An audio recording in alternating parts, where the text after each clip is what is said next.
چه اتفاقی؟ من برای کمرم میخوام اتفاقی افتاد، لمس شدم بار سوم. حالا بیاید ببینید که شفا گرفتید. شما همونجا شفا گرفتید. بله. یه تست گردنتون عقب جلو بکنید. بله. گردنم یه آتیش خیلی شدیدی که قبلا هم این اتفاق افتاده بود، همراه با درد بود. این گرما درد خیلی شدیدی، چون به طور هم دیسک گردن دارم هم دیسک کمر و کمرم شدیداً آسیب دیده به خاطر شغلم، حالا کار سنگین باید سریعا عمل بشه و MRI گرفتن، نشون داد که کمر وضعیتش ناجوره و توی کنفرانس من لمس شدم برای بار دوم و خودم هر روز دعا میکردم خدا سلامتی تو برنامه بذار، خداوندا شرایطم جوری نیست که بیافتم یا عمل کنم، چون کسی نیست اینجا که از من نگهداری کنه و آروم آروم این درد از بدنم دور شد.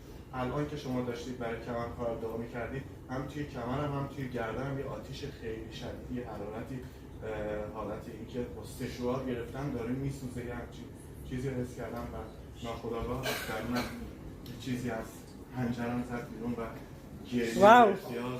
بعد مجید یه پاپا هللویا هللویا. خدا رو شکر برای خدای زنده. خدا رو شکر. واو. میتونیم بریم ورزش کنیم ادامه بدیم. مرسی به خاطر خداوند. خدا رو شکر برای خداوند. آیا من نزدیک مجید بودم؟ نبودم. چقدر خدا ما رو دوست داره، چقدر خدا عاشق ماست. آمین. این طریق خداست. بعد مجید خدا رو شکر. خیلی عالیه.